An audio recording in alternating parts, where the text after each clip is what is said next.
right, so today we're going to be looking at Game 1 from the MLQ Final this past August between the Boston Knight Riders and the Austin Outlaws. And I'm lucky to be joined by the Quidditch Canada Executive Director and also the head coach of the MLQ team, the Toronto Raiders, Yara Kodershah. So, Yara, thanks so much for coming on. Thanks for having me. I think you forgot to say the best MLQ team. The best MLQ team. Definitely the MLQ team that wins social media by a landslide, I would say. I'll take a win. Yeah, a win's a win. So, when you go to analyze film, what are you usually looking for? I usually am approaching film with coaching motivations, so I tend to be very meticulous with how I watch film, usually go possession by possession. I'll usually end up watching a game that I'm analyzing like 3 or 4 times. And so it's any one game will take me a while to get through, but I also love to take a game in its entirety. For sure. A game like this is just so fun to watch. I know I was watching it before you had asked me to be on the call, and I was just getting so caught up in just watching great Quidditch. So. Yeah. These MLQ games down the stretch were just really great Quidditch, like you said. So we'll get into it. So this is the final, like I said, from this past year. And I think we're going to get brooms up right off the bat. From the brooms up. Oop, I need to mute that audio. There we go. You want to hear yourself twice? That was a little Noah Schwartz, much more dulcet tones than I can offer. Gotcha. So, yeah, go ahead. Oh, I was just going to say, I know off the jump, Austin ends up with everything. Right. But then Marty kind of throws it all away right there. Yeah, exactly. And then holds on. I mean, I'm getting ahead of myself, but then that is the last of bludger control Austin will see for like 10 possessions. And how do they throw it away there? Because it's just... I think they just traded... beats in the battle, and... Because the only Boston bludger is right here right now. Yeah. I think it was just something to do with how the ball rebounded. Yeah, I think Augie never knew that the quaffle had already basically been turned over and made a unfortunate play for no bludger. That happens, I think, more often than not in these first few possessions. There's just some weird disjointedness between the quaffle game and the beater game for Austin, right. And it does result in a number of quaffle turnovers. Only one bludger turnover, but I mean, one is enough. Yeah, against Mario and Leanne, one is more than enough. Exactly. So it looks like a bit of an overload type look there briefly from Boston. Boston does shift a lot of their players from one side of the field to the other, and then just great passing to like swing it to that open person. I know this possession, I don't think they're successful in scoring it, but yeah, I think right now they're taking advantage of the fact that Austin doesn't really have a conventional keeper in the game right now. I think that's Davis Rowe, who's not the tallest or longest player. So Archibald seems pretty happy ripping shots. Mulcahy also seems pretty happy ripping shots. So Austin just has then the two keeper rotation between his name is Gregoire, right? Yeah, Matthew. I think Augie does it some, and I think I think that's mainly it. But I mean, here they had Davis Rowe in his keeper as well. Right, for the brooms up, right? Of course. So this is a good movement around because it looks like Austin might have even been a bit of a 2-2 because there are. So kind of what we've been talking about, going to the back, getting it to the side. I think Teddy maybe forces a little bit there. I would say would be the only downside. I think you just shoot if you're going to do something that should have been a shot instead of kind of a floater to floating the pass. Yeah, absolutely. Especially when with that 2-2, Austin is just like compressing closer and closer to the hoop. So it's hard to do anything more than one action once you're within the keeper zone there. So then that's the kind of the keeper difference where they can sit their beaters deeper because they know Archibald will make a stop on a shot, and also because this Austin team doesn't really like to shoot. Yeah, I noticed that. I think they only have they have very few shots in general. As they take one, right? Yeah, and that's one of the few. Yeah. Right. That was just I don't know if that block was just. Yeah, I don't know. I feel like how does Archibald not get to a shot to the top hoop there is the real question, right? Because he's positioned correctly. I think he just gets guessed wrong. Yeah. You see he kind of shifts to the right small hoop. Yeah. And then just tries to correct at the last second there. So it's just I don't envy keepers. I think their job is the hardest. Especially with the MLQ spread out hoops, which makes it even harder. Absolutely, yeah. So much of what they're doing is just guessing. Right. And the fact that beaters at a high level or keepers at a high level can guess correctly so much of the time is kind of incredible. Right. So now Gregoire is back in at keeper. Okay. Yeah. So this is a Boston half court. Right, which is what they always like to spread these beaters. They like to pass it to the wing, make that beat on the wing. But she made it a little late. It already swung back to Archibald. But we'll see if they go back out to Mulcahy now that he's unmarked. He's just gonna pull it up for now. So like you said, everything just feels a little bit off right now on both sides almost. Mm-hmm. I think it's not until the first goal right there where momentum for Boston anyway, where momentum starts to pick up. Right. Yeah, and just great beater coordination. What I really loved about that, we're already yeah. No, go ahead. The film is just lagging a little bit for me. I'm sorry. What I loved about that last offensive possession is so Dillman and Nasta are so coordinated on opposite ends of the field. Like the fact that coordination is happening. I don't know if it's a psychic connection. I don't know if it's a lot of hours playing together is really what it is, I think. And before this Boston team, had they played together before? Like, do they play together in the regular season as well? So they've on and off played together in the regular season. They're not currently on the same team because Mario plays for Revolution and Leanne plays for Bosnia, but for a while they were playing together on Bosnia. Well, so it's a happy reunion. Yeah, exactly. 2019. But like you said, basically she makes this beat. This beater has to step because now Mulcahy's unmarked over here. And the second that step happens is when Mario attacks. Exactly. Yeah. And then it's just no bludger. And nobody's covering Mulcahy. Right to the hoop. Exactly. Absolutely. And then this play I really don't like. This I've talked a lot about this. Is just I like people on fast breaks looking for at least one pass, and he just runs right into Mulcahy, who is well known to be a very, very good point defender, and this is a two-armed league. Yeah, I don't think that Gregoire has a great shift, to be honest. It's the first of what I think is going to be like 2 or 3 turnovers. Right. And I know like Augie and who's the other beater? Cole Travis. Cole Travis are trying to go for like the 2-on-1, like let's get 2 attempts at recovery. But to me that means the Austin keeper should be slowing it down and letting them have both like 2 clear opportunities to do that instead of just rushing right into the defender. Right, and this is kind of the issue Austin was having a lot of the tournament, even against New York, where it's whatever facet of the game Augie wasn't currently playing in is a facet they were really struggling in. So right now he's beating... Absolutely. Well, the thing is, like, so Austin, to me, without Augie, they can defend. Like, they are incredible defenders. They can make hits. They can lock down on defense. And I don't know really what else that they can do. Like, I don't think they have, like, they're clearly outmatching anyone in the bludger game. They're not clearly outmatching anyone as playmakers. Right. And all of that really runs through Augie. So, again, beater sitting very, very deep.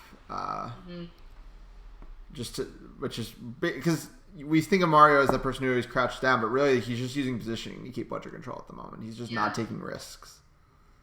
This is a great look. Yeah, go ahead. Oh no, go for it.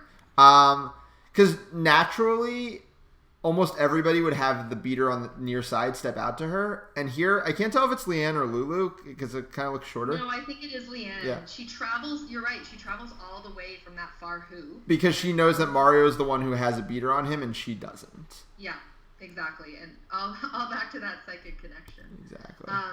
What drives me crazy here, though, for Austin is how does Leanne have all the time in the world to travel to that corner and that fourth Austin chaser isn't making themselves open for a pass? So let's see if there's any movement on the play. The turnover, and like, did they make the stop there?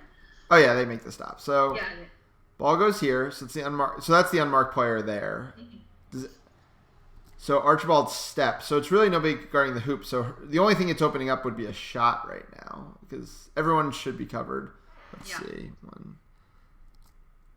But like you said, I guess here's the only from the far side is the only real cut, but that's just not getting there fast enough, and that's what she's looking at too. Yeah, absolutely. She just overthrows it. And just in that position, I think like throwing it back to midfield, I'd rather just throw it out of bounds. You know, it's fair. Just like that.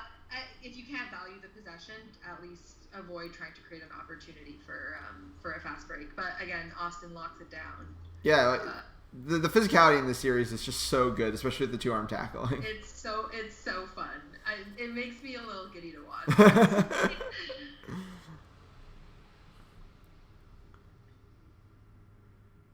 See if they change anything about trying to get bludger control here.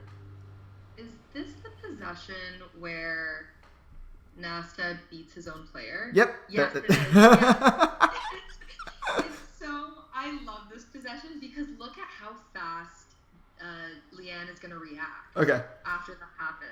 Immediately beats Augie and gets the catch. Goes for the beater. Not even wait a second. It's like, oh, well, we hit our own player, but we're not losing bludger control. Yeah. And then another fast break. So is this just another throwaway from...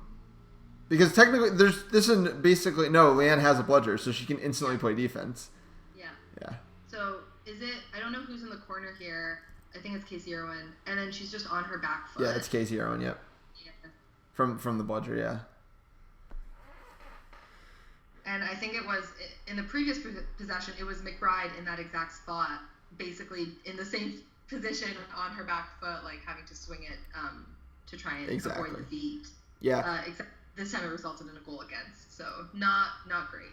Yeah, what I think was interesting from Nasta there, I think the reason everything worked, besides Leanne being perfectly responsive, was that Augie, every time, Mario was never throwing at him, he kept just deferring and deferring. So I think him throwing, even though it went terribly wrong, caught Augie off guard for a second, which was enough for Leanne to kind of blow up the play. Leanne to capitalize, yeah. I thought when you were talking before, I was like, I thought you were saying, well there, except for, apart from Leanne being perfect, and I thought you were just going to end the sentence there, and I was like, you're right. Perfect. That's the analysis. You heard it here first, folks. Leanne Dillman, perfect player. All right, so we do get beater changes on both sides. So Max and Lulu are now in for Boston, and this is Tate and Kylie McBride in for Austin. And you can see the difference instantly. Max is going to play it way further up the pitch than Mario does. Yeah.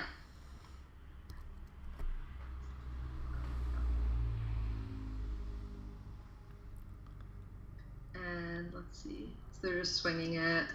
Yep. And even though it doesn't work out, like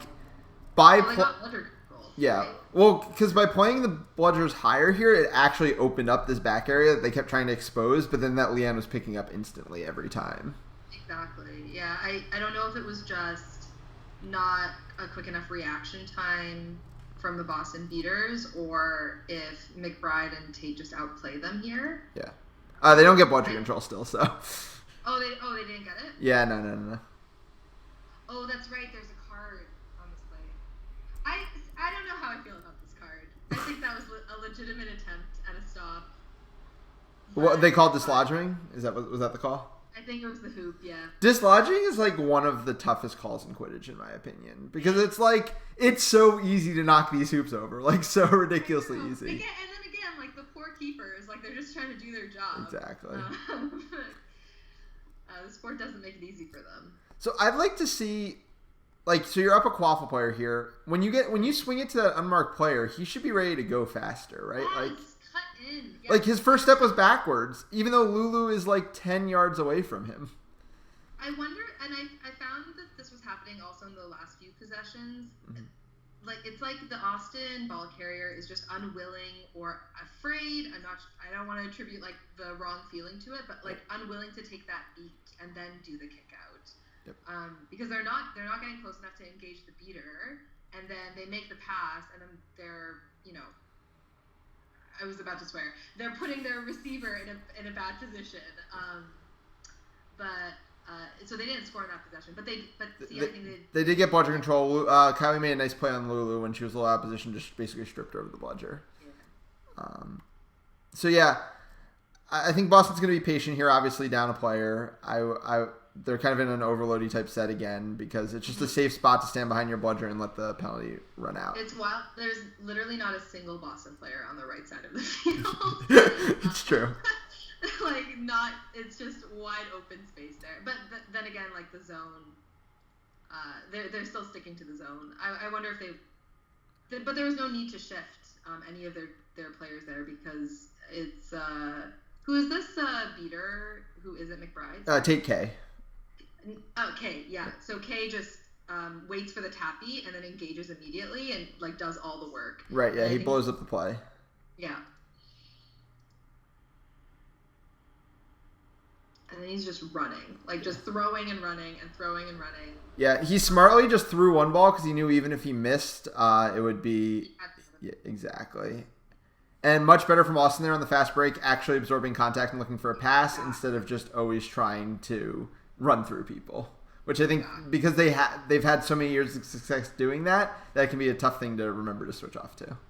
And I wonder if part of it is just like the divisional... Like, they don't really have any contenders within their division. Right? I mean, San Antonio is a pretty good team. San Antonio is incredible. Yeah. But, like, the parity between San Antonio and Austin... Not fully there. New York and Boston, the right. lack of parity, is... I just wonder, like, does Boston just get, more opportunities to practice being in closer situations like these? Yep. So this is the really first half-court set against bludger control where they actually have all their players. Good. Kind of the same thing you were talking about. K picking up for McBride there, just coming right across. I guess he missed the beat? I thought that beat hit him right square, but it's not. I think the AR... Yeah, they're going to call it eventually. Some good refs MLQ's got. There we go. Yeah, it seemed like a pretty solid contact, so I didn't think it was going to get missed. Yeah. But I think McBride does lose bludger control in the corner there. Or is she recovering the bludger? Yeah, in the back there. Again, though, Austin's taking... Oh, I guess they score off that one, but... They made it work for them. But, I agree. Like, there's something just a little bit off with the timing of their passes. It's either too early or too late. Yeah. I'm happy they made it work, though. They brought it back within 10. Now it's a game again. I mean, it's always a game when it's Austin and Boston. Like, if I were on the bench for Austin, I'd be getting anxious.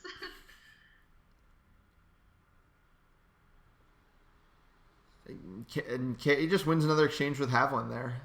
Yeah. Like, this is a really good shift from K and McBride. I think...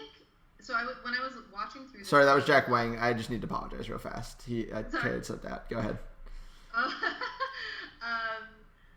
I think... so when I was watching this game beforehand, I think...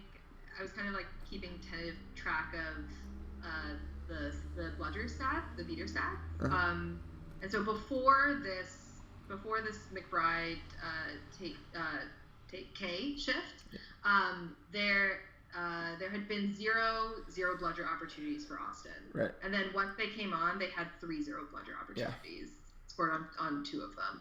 So like the swings are so determined by the success of the beater pair for both sides. Dillman and Nasta being the prime example of that. Yep.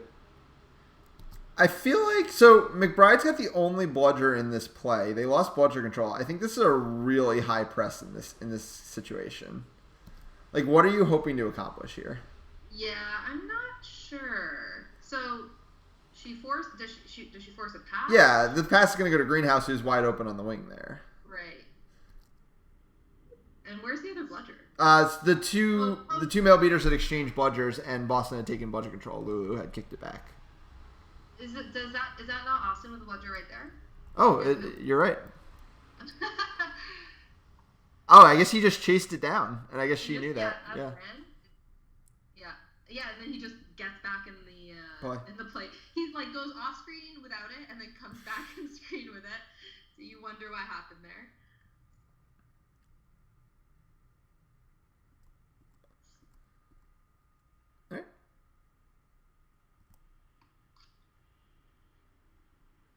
I guess Boston gets pressed into a shot and a turnover there, so nothing much happening.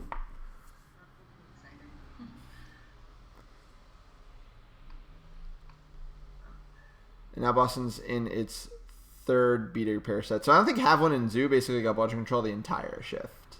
No, I don't. They had it right at the beginning and then lost it. Yeah. I'm surprised that Austin would go to a third beater line in the championships. Is that Boston or Austin?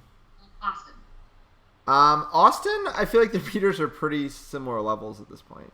There isn't really like that. Yeah, Boston going to their third is an interesting choice. I would have thought that they'd just keep switching back Mario, Leanne, Max, and Lulu. But I think this might be a short shift anyway. Okay.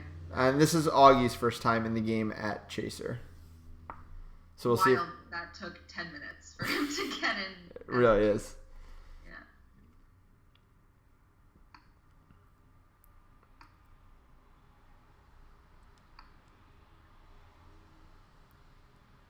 So this is kind of some like cav ball-ish, but like someone needs to attack the beater. There's the attack from McBride. Yep.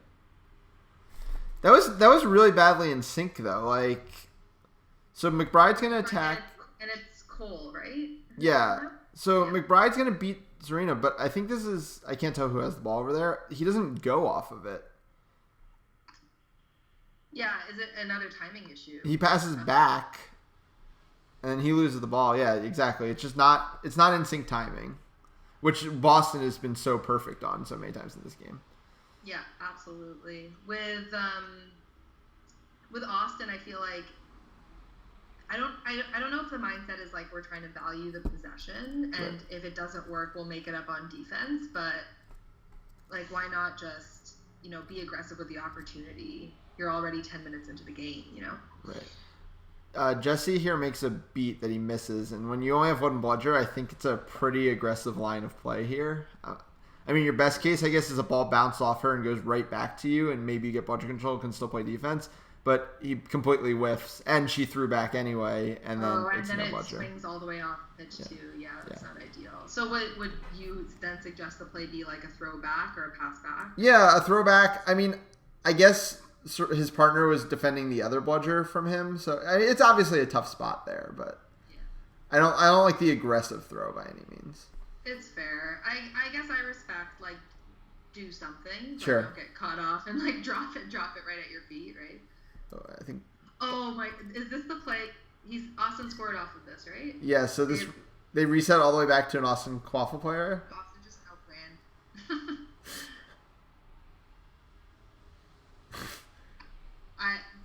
I think this is the funniest goal. Does Boston take the timeout here? I would. Didn't you guys have a goal that was a reset that bounced through a hoop? Was this really the funniest goal of the season? That's fair. I mean, for this to be happening in championships. That's true. That's my saving grace. And again, Austin just wins an exchange up top. They're going to get to press another time. So Travis, I guess, I was looking at the beater. I think this is a really slow press from Travis. I think he should have forced a reset by now. A little bit sooner. Instead, he's going to give up a goal. So, so if you watch... so if you watch here, Travis wins the exchange, but then his first look coming up is at the beater bludger that's on the ground as a pass is going right next to him. I guess maybe he never saw this pass go over his head. Right. And the shot was, I think, like very fortunate. It was, but also if you watch, they score a second time basically because it was a pass to Greenhouse that went through the hoop, but Greenhouse would have been able to put it back a second time. Oh, I see. Yeah, absolutely. But yeah, this press is slow. There was no need to. I mean, you had every opportunity to kill Boston's opportunity. Exactly. And then this is also bad from Irwin. She's going to lose track of Greenhouse making this cut. Yeah. Did she just stay on the... I don't know if she's just staying on the hoop on purpose. Let's see if it's a zone. Yeah, it looks like she's just in a zone. Like it looks like a zone, but she also tracks him a little bit. It's hard to say exactly what they were doing defensively there. Yeah, they're an interesting defensive team. Yeah. I learn a lot from them every time I watch them, and so oftentimes it works. Yeah. So, like, who am I to hold it against them. But totally reasonable. They do seem to move like pretty fluidly between like a zone, a man, or some hybrid version of that. Yep. So again, he does the same thing. He keeps throwing at her, even though he knows she's going to throw back, which is just resulting in these no bludger situations. And it's just a goal. Yeah. I mean, this one definitely should be a goal from here. We'll see if it is. Yeah. Yeah. Who is going to stop you? Yeah. So I think they're finally going to get back to Mario and Leanne here. And I think just like you said, strategically, I think Boston going to a third line there was like they lost very aggressively. Like they didn't lose a little bit in that beater matchup. They lost aggressively. And I think that's kind of what started flipping this game towards Austin. And for them to be going from such a strong showing at the beginning of the game, and then for the momentum to swing so wildly, like Boston going on a 4-0 run. Right. I don't know if Boston is going to bring out those third line beaters again, but like hopefully they'll learn from this experience. Yeah. And stick to the top tier beaters that they have.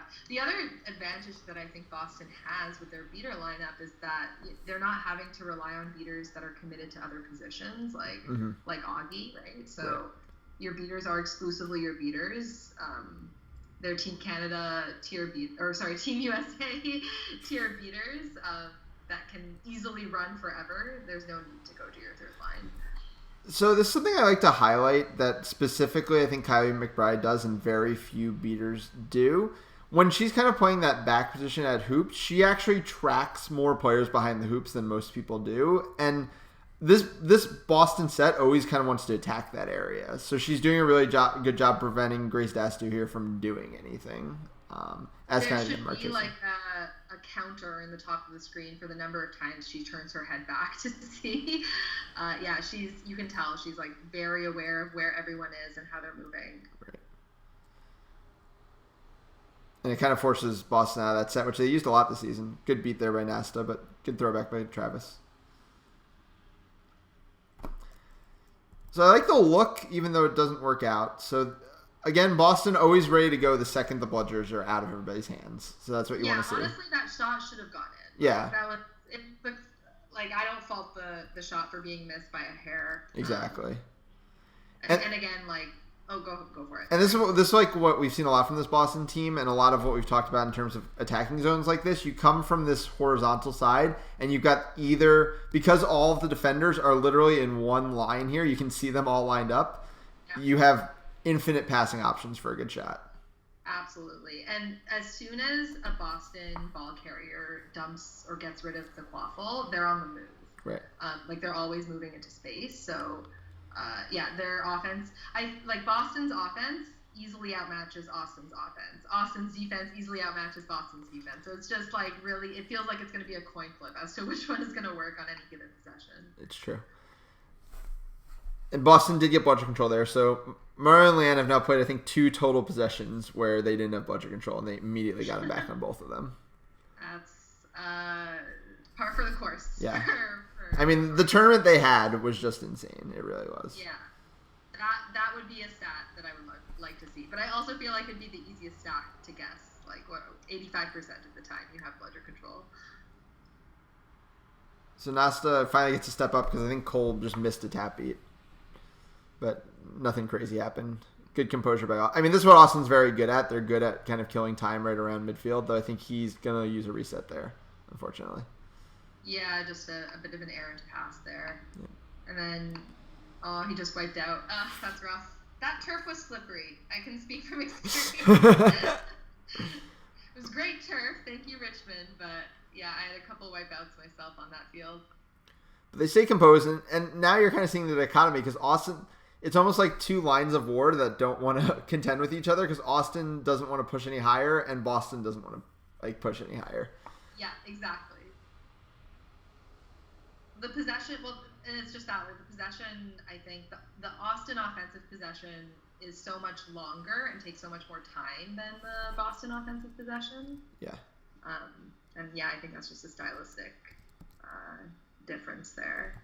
Again, just to highlight Leanne's movement here. Because Marty has the ball here. He's going to throw it to Augie over here. And she's going to close that down fast enough to make a beat before Augie can react. She just travels so fast. Yeah. And I don't know if her foot speed is like, she's actually moving fast or she's just... I think it's just a lot. Yeah, she really knows what's coming, basically. She's reading the play as it goes.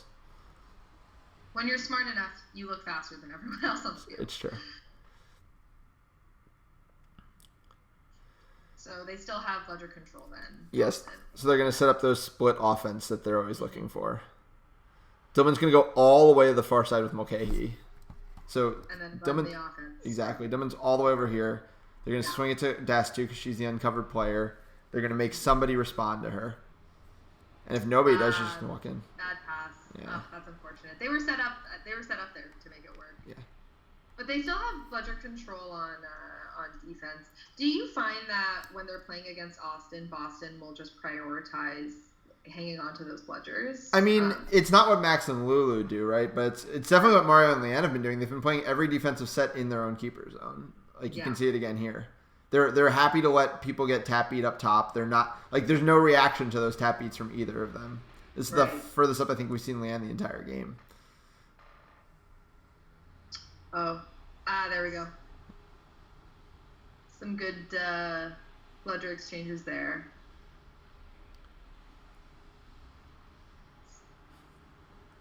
Like you said, you can really just get wrapped up in what's going on in the game. Yeah, I was just like, oh man, what a great Quidditch. So, Leanne, I think. So I think did she beat the quaffle out of the Austin ball carrier's hands there? So he makes the pass. It's in the air right now. I think Dastu is probably playing a little loose here.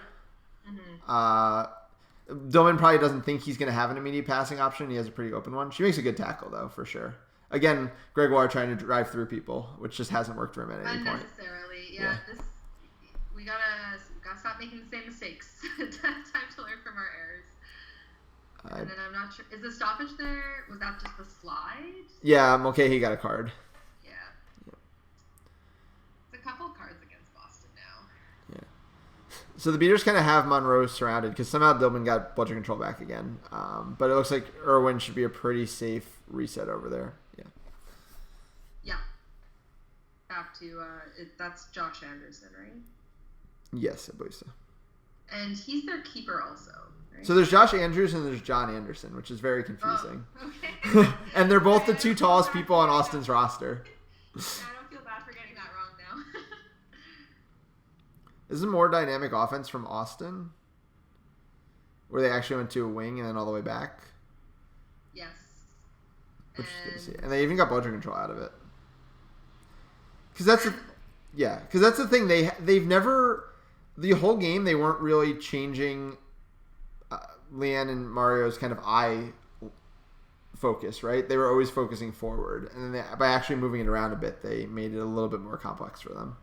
Yeah, so much of the ball was top of the field, right side of the field, top of the field, right side of the field. Exactly. So literally adding one other option has created a scoring opportunity for them.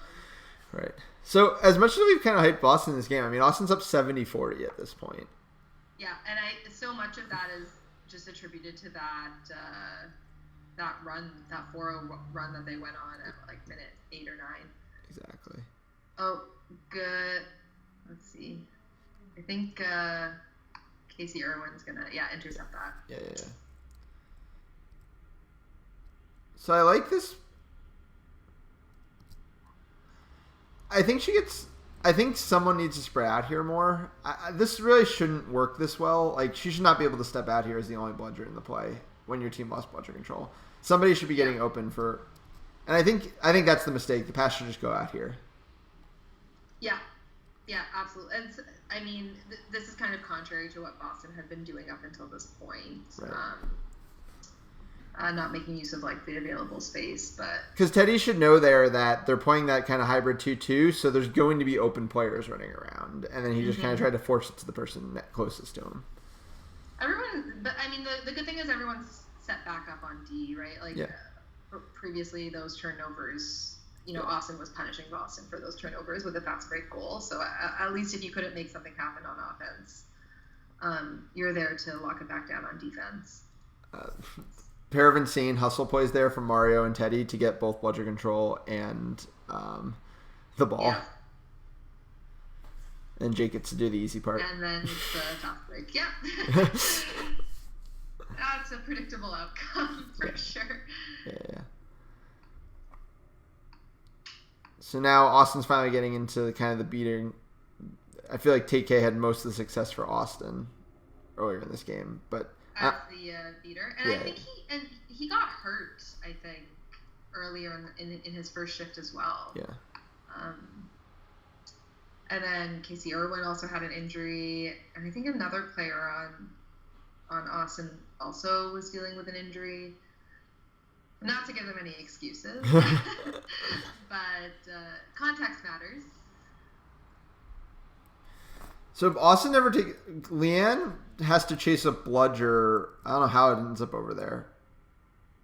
So she beats Casey Irwin. She has to chase a bludger all the way off pitch, and Austin just ignores this. They don't do anything about that. And this waffle player, number 15. I can't tell who it is. Yeah. Yeah, I don't know who that is.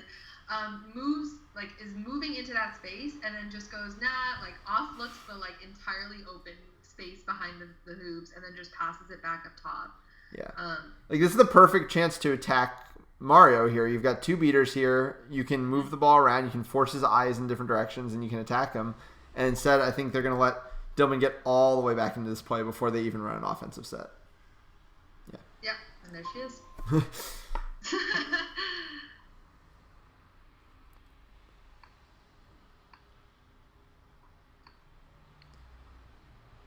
They're still hanging on to the possession though. Yeah. So again, just as you were saying earlier, really taking their time with it.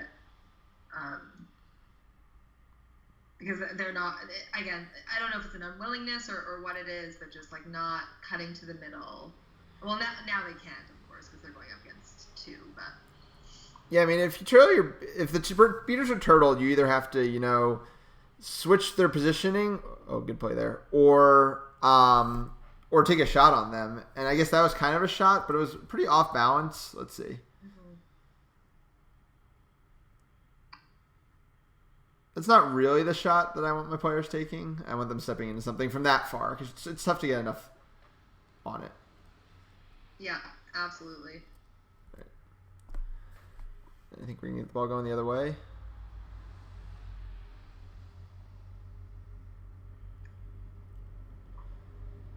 I like them trying to take the transition attempt and then pulling it up when it was clear it wasn't there because Austin had gotten everybody back. Yeah, it's a good, quick assessment of the field. Yeah, though they have to, so I guess they could push it if they wanted to. Yeah. I wonder, do you know for Boston whether it's the keeper that calls, the timing or when it's time to engage? Is it beaters that are making that call? If it's in the half court, you're saying? In the half court? Yeah, in the half court. I think they go off the beaters. Yeah. And though the beaters, if a ball goes to the wing, they know that they're supposed to tap beat in that case, for example. Right now, though, this is the first time we've seen Mario and Leanne kind of hanging out behind the play. I don't know if that's just a little bit of fatigue from playing so many minutes, but they're not really involving themselves in this offensive set. Yeah, they hang out at the top, and they're with Jake Archibald, right, at the top there as well. Yeah. I guess waiting for Austin to engage them. Yeah, but I mean, they're just staying out of the play. I mean, it's tough to score on one blood. I mean, Archibald scores on a shot there, but Sorry, it's tough to score on one bludger as Jake just launches it. Yeah. I mean, sure, if you got the 15-yard shot in your back pocket, but that doesn't make it a good offensive set, I would say. Absolutely. We're not going to reward inefficient behavior. Exactly. Even if it is successful. So now Tate subs out again. That was a really short shift, in fact, so maybe that is an injury, Alien, like you were saying. Yeah, I think when he had gone off on that one run, He had just gotten a small injury there, but not sure. Yeah. And like you said, all this Austin movement, it still doesn't feel like it has a purpose, right? Like, they're moving for the sake of moving, it feels like. Nobody gets ready to engage. That was better. Because that time... Yeah, go ahead. It only really opened up for them when they had bludger control. And from watching previous Austin games, like, that was never something they really needed in order to initiate a good offense. So, you start to wonder, was it the, like, very intense matchup against New York? Is it, like, lingering injuries that are tiring out some of their key players? Because, I've certainly seen better from Austin. Right. So, but, I mean, so this is a little better, right? Because he's going to throw his pass over the top here. And then because the beaters have to turn, they actually do engage off that. And that's what I've been like waiting to see, something that's a little bit more in sync. I don't think it works. I think Mario ends up making the stop, but like at least take the chance. Yeah, absolutely. So that gets us a 20-minute break. Look. Yep, go ahead. Yeah, it was a good look for sure. And now we're at the everyone's favorite moment, the set score. So what was your general strategy in terms of Quaffle versus Snitch in set score situations? Because you guys got into some pretty tight ones. Yes. So I don't know that anyone should be taking. I'm just curious. Well, so we knew going in that our Seeker game was not our strength. Right. And so there were a number of times, especially in the Indie Super Series, where we were up at the set score and we just anticipated that the other team was more likely to make the catch than we were. So we tended to focus on the Quaffle game and run up the score as much as possible, as quickly as possible. Right. But with a game as close as this, it's within 10 or tied at any given moment, and you have a really good Snitch, incredible Seekers. I think the way that they play this is the way that it should be played. Just put everything that you have into the Snitch. And especially because the Snitch is worth 45 points, at this point in time. Right. It's, I guess, faster to catch than it is to score 4 goals. So you might as well give it a shot. Yeah, so when we had Nick on the other day, he said that Boston's strategy in these situations are everything is in the Snitch game, if it's back and forth, until you get within one team being 20 points of winning, and that's when they were switching it up. So I think we're going to go back and forth for a bit here. I liked better what Boston did on its first possession, which was they ran a little pick and roll. I think that's one of the best things you can do in these no bludgers anywhere situations, because I think it's really hard to respond to. That time they just kind of ran around a bit, and Austin was just kind of using a drive and dish, which works as well. But so far, nobody's actually failed on a Quaffle attempt. Yeah, screens really don't. I agree. Like, a screen is not. No one was really using screens, during the Seeker floor. And having bludgers there makes screens kind of inefficient. But yeah, when you're just basically playing handball. Yeah, like, why isn't Casey setting a screen for him here, right? Like, He's never going to get past Cole, and I think he even might get tackled. There, okay, perfect. That's the screen we wanted. It's like, she read your mind. But I feel like Austin's just kind of scared of the contact from Boston there. Like, you shouldn't need to be ripping long mid-range shots. That shouldn't be the option. Yeah, absolutely. Which is, I guess, they've been burned a few times just running into traffic, but playing with, like, that kind of hesitancy is, again, like, kind of contrary to what I've seen from Austin, especially in Snitch on Pitch. Right. I think now is about the time, too, where the momentum shifts in the Seeker game for Boston, too. Oh, no, never mind. It's still with Austin. But because Austin had so many extended periods of time with the Seeker, with the Snitch, sorry. And it felt like Boston needed less time to do more with the Snitch. Right, yeah. I mean, that's just kind of that really talented group of Seekers they have. A possession back, I just wanted to say that I think it was Augie who made a really nice play where he just hit a tap beat because Teddy was standing right next to him, and that forced a turnover.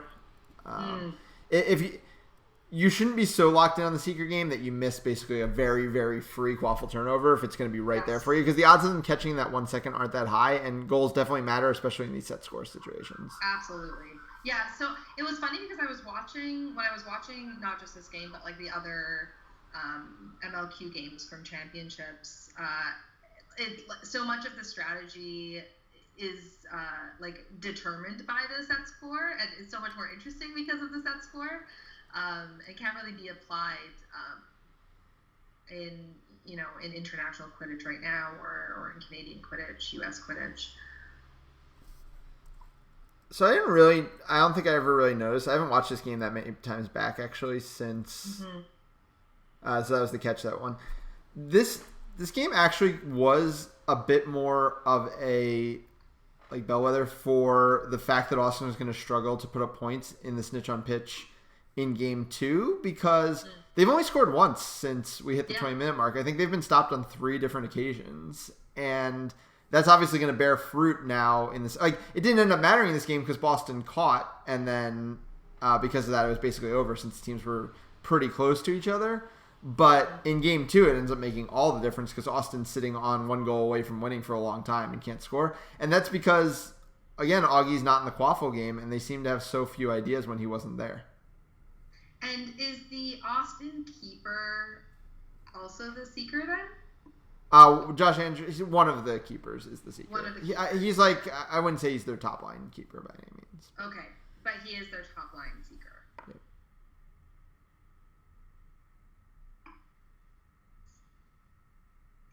I'm sorry, Austin caught in this game. I'm getting all of my games mixed up. Okay, no worries. I guess they tend to blur together. You're watching all the film though, right, Ethan? Yep. So this is kind of, so it actually gets highlighted in this game, right? Because they've still only scored this one time. Mm-hmm. Yeah, they've only scored the one time they've caught, and then, spoilers, but given that Boston is going to take it. This is a great play by Tate K. Mario basically offers him up like a scrum situation, and he just out reflexes him to the ball. Yeah. And Augie actually is ready to run off of it. He just kind of bobbles the pass. He just messes up the pass. Yeah. That would have been. Yeah, I mean, that would have been game point at that point. Yeah. Yeah, the reaction time of both beaters on both teams is incredible. And that they're still maintaining, those kind of quick reflexes, at the end of the game after a long weekend is just like the athleticism is so high. Right. So Boston needs 4 from here. Austin needs 2 from here. Yeah. And again, good defense from Austin. But I mean, the first offensive set was good, but I feel like the mindset changes for Austin. Like, all you have to do is get 2 goals. Like, you can do whatever you need to with your bludgers at this point. Like, it doesn't matter if you end up with no bludgers at the end of it, because exchanging goals is fine. And I think they did have a good first possession, but we'll see if that kind of holds up.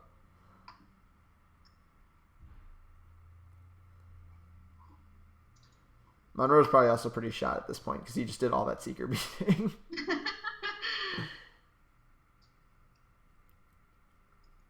Yeah, I think it plays itself out there and him getting wrapped that easily too.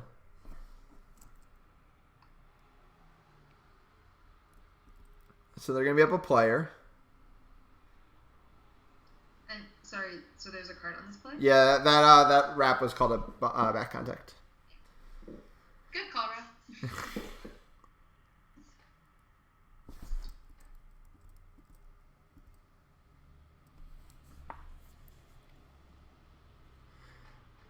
Now they have so many open players, they should be able to force Leon and Mario into a bad situation. And I feel like, so the ball goes out there, Leon goes out there, but look how far behind the play Cole Travis is to reacting to this. He's not really doing anything here. Yeah. So she just forces the turnover with no Quaffle help and with the beaters doing nothing. And like, how did you allow yourself to get caught in that corner to begin with? I think so many times when Austin sent the ball to that corner, like that was a dead zone for them. Yeah. It's like Chasers forgot how to move. Even moving into the beat, right? And then passing as you're moving forward would create more opportunities for them to, for that bludger to ricochet, get like a rebound that might help out their beaters, move the Quaffle, and then you're passing moving forward instead of, getting caught doing nothing, moving backwards. So, and then it's a goal, I think, going to be on this possession against them. I mean, that's just great ball movement, right? Yeah. They managed to, let's see, so they use a tap beat to get a player out of position. They swing out there to draw the keeper all the way out, and then Destu just cuts to the far hoop. I mean, it's just really... you need someone who can throw that pass. Like, that's an incredibly well-thrown pass, but it's nice offense nonetheless. And a well-timed cut by the receiver, too. Yeah. Again, another line of people that just has played hundreds and hundreds of hours of Quidditch together at this point.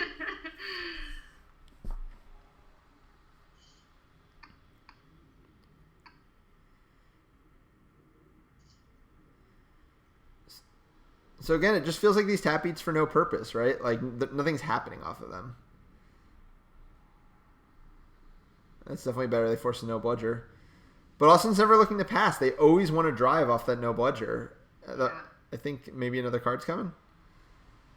It's funny because they seem to be better at passing when they're moving into the fast break than they are in a half court, which is so counterintuitive. Well, it's just the way they've played the game for so long, like that cav ball of we're going to wait and get a no bludger and then drive and score. Boston catches a break there, by the way, because that's Justin Cole's second yellow card, but it doesn't matter because it's 3 yellow cards for a red in MLQ. That's right. Yeah. That's right. I don't know if they win this game if he gets the red card there. Yep.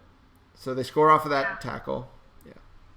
And then back in it. Yeah, so Boston needs 3 goals now, and Austin needs a goal. 1 goal. And wow, I forgot about this game. The ending is so intense. Very familiar with a 1 more goal winning scenario from my book. It's a little traumatizing, actually. Yeah. Oh, this is the Jake shot. Yes, I remember that. Oh god, it's bonkers. Yeah. Some of these moments down the stretch are just like past the point of analysis. It's like Arian does a great job sneaking up, stripping Jake. A pile up that Leanne gets to first, and then Jake just rips a shot from like 15 yards. Like, how do you analyze that? You just have to appreciate the athleticism. Exactly. At that point. It's pretty cool that MLQ, Quidditch, and like high level players, like Jake, like Augie. Like, to me, this is like comparable to the kind of highlights you watch on SportsCenter or whatever, where it's just like, how the heck did that happen? There's nothing that can be said. Just commentators freaking out on the mic. All of that. That's what makes it great Quidditch, I think. So unfortunately, the camera skips a bit. So Austin had a tap beat from Cole, miss a player. Mario Preston forced a turnover, and then this is the offensive set on the other side. On the other side, okay. Right. Gotcha. And this is just basic Boston offense. So they swing it. The lagging is going to make it hard to see. Casey tries to step up. Leanne tap beats her. And then Teddy just rips a shot because by stepping up, she breaks the 2-2 hybrid zone that they're playing there. Right. So Austin's going to use a timeout here. I mean, you have to have a play drawn up. It's 130 here. Well, it says 130 but I don't think Teddy missed that shot.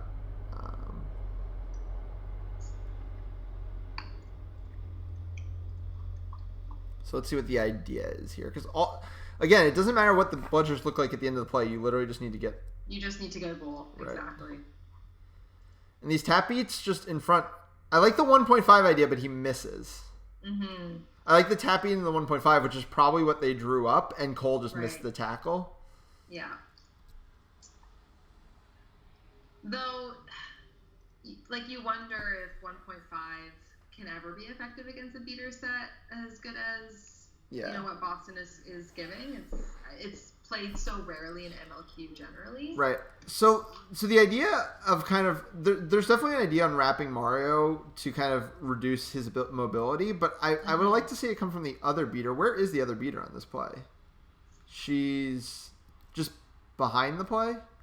Yeah, so she gets stuck behind the play. So I think so. That's probably the piece of coordination they didn't quite work out in the timeout. And Mario blows up the play. Yeah. And then also an insane athletic effort from Teddy, though. I think he's going to get a card for that. Oh, really? Yeah. Refs are so, against the good defense these days. Come on. I'm clearly not consistent with my praise of refs. I think Chris does a very good job for what it's worth. No, he did a great job all weekend for sure. So now Austin has a man advantage again, and they only need 1 goal to win. And the quaffle turned over as well, or turned back over. Right. Rather. And so why isn't this ball just going right to Marty here? Like, he's unmarked. Wide open in the corner. You can't just keep running straight into these two beaters. Mm-hmm. And I feel like Augie doesn't even look that way. Like, he's wide open over there. Yeah. And they just take the exchange again, and Leanne's going to press again. He does eventually get it to him. But a good step out from Jake. At that point, the Boston keeper's already closed the gap. Right. I do like the reset there. I think a lot of people try to force it there, and there's like he didn't even use a reset. He just kind of reset it within the zone. I think just setting it up again was the right thing to do. Yeah, absolutely. But again, work it through Marty. He's so open back there. Like this, Boston would work it through that person back there. Okay, there it is. Oh, absolutely. Yeah, I mean, consistently, that's what they've done every time. Yeah.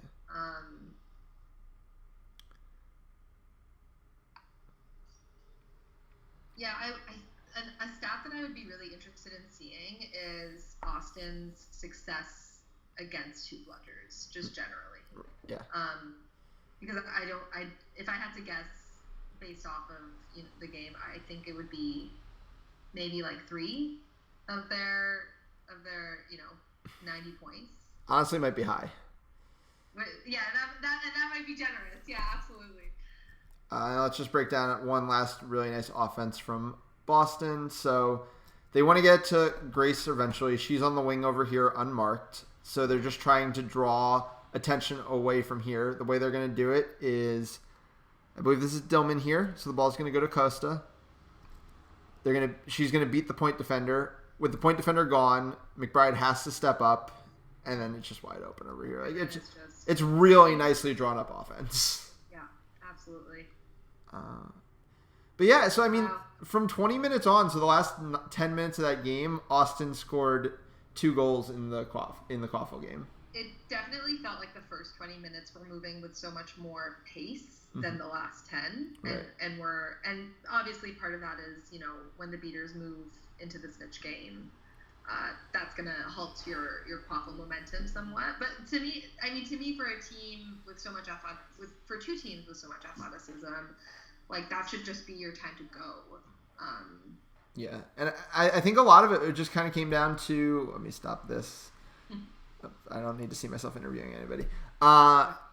Boston had a lot of coordination, right? They were using their beaters to create offense, and Austin was struggling with that. And again, it also mattered that Mario and Leanne just never lost bludger control, and I don't think Austin had it the whole time. Yeah. And Austin didn't have really good ideas to attack that, and maybe they were expecting more vertical beating, but Mario and Leanne basically stayed in their keeper zone the whole time, and I think Austin maybe tried one shot against it. They tried to go to the wing like maybe one time, and it just didn't work. Yeah, in terms of, I guess, variability with the offense, to me it kind of felt like Austin just had less tools in their toolbox, and part of that is because so much relies on Augie, and I don't think they really had much like quality playmaking depth outside of that. Right.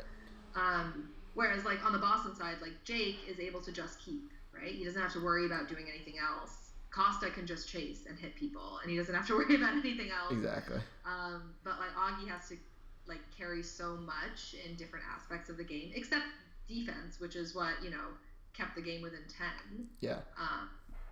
I think it'll be interesting to see because again, that core, like a lot of them play for Cavalry, like they just come off another national championship, playing kind of that Cavalry ball type style where it's 3 up top, wait for no bludger, drive and score. And I wonder if now with another year under their belt, and like clearly that didn't work against Boston, if Austin will develop a different style of offense in MLQ 2020. Would you say that a lot of and I was watching some of the earlier videos, so hey, if you're watching, go subscribe and watch other videos on the midline. But would you say that a lot of the innovation in Quidditch kind of comes from the South and then trickles upward, or does Boston ever roll out with something really incredible and new forces like the South to react? Yeah, so Quidditch is a weird thing in the U.S. where I feel like things that happen in USQ finals have an outsized effect on the meta in the sport, right? So like Cavalry starts playing slow ball. You have that Cavalry Texas State slow ball game that basically changed all of Quidditch, and then everybody's looking to slow ball. Or Cavalry breaks out the wall, wins the championship. Now everybody's playing a 2-2 zone this year. Cavalry ball was kind of used a year ago, and then like you see other teams like New York was running something very similar. Then both teams were kind of running similar offenses. I think the reason Boston things don't stick the same way as Texas things is that Boston teams haven't actually played in that many USQ finals. We won in US Quidditch Cup 9, and then no Boston team's been there since because that core broke up into QCB and Bosnia, and they've just never returned. Yeah. Exactly. And then Boston wins championships, but I think the mechanisms they win them by are a little bit more complex. Like how do you really break down the way Mario and Leanne or how Max and Lou play beater? And then even if you look at the kind of passing that was done there, that's a more complex thing. Like you can't. It's really easy to tell your players to stand in a 2-2 zone. It's a lot more complex to say, we're going to diagram these plays. Your beaters and chasers are going to be in perfect sync. They're going to tap beat off of every pass, and that's how we're going to create offense. So I think the innovation's 100% there from Boston. I think it's just because this Knight Riders team doesn't all play together during the USQ season that maybe it hasn't been noticed as much. That's fair. And I think, myself being more defensively minded, and so maybe this is just my own, my own level of familiarity and comfort with like offensive and defensive concepts, but I can see a defense being a lot more, like, not palpable, but you can look at how a team is set up on defense and understand like the scheme and diagram it out, whereas offense, so much of offense is just reacting correctly at the right time in the right way. So yeah, it's really hard to, as you said, package that in, here's the Boston offense or whatever, right? Or I guess you could give it a fancy name, when so much of it is just predicated on the individual IQ of all of the players that are contributing. Right, and like I coach college, and like within a couple practices, I can have them running a pretty solid like 2-2 zone, and it'll improve over the year, but like at least it looks like a 2-2 zone and generally functions like one. But like we have like some pretty high tier beaters on our college team, and we've been trying. And I have Max and Lou on my coaching staff, and we've been trying to implement more of those split the beaters, go to a wing chaser kind of things. And still, like after a whole season where we had a pretty solid season, I'm still on the sidelines during games, like hand telling them to throw the ball the wing or go out to the wing. So, exactly. Yeah. It's just a little bit more complex. Definitely. And not really, I would say, like, not really comparable to other sports. Exactly. The 2-2, like, let's pull up some, like, basketball, 2-3 zones and see how these compare. Whereas, like, a football route isn't going to be, isn't the right, maybe not the best way to run an offense, right? Exactly. All right, well, that's going to do it for us. Thank you so much, Yara, for coming on. Sorry I kept you a little longer, I think, than I initially intended to. But, hey, it was a really good game, so it was worth it. Yeah, absolutely. Always willing to give time to great Quidditch. Awesome. You take care.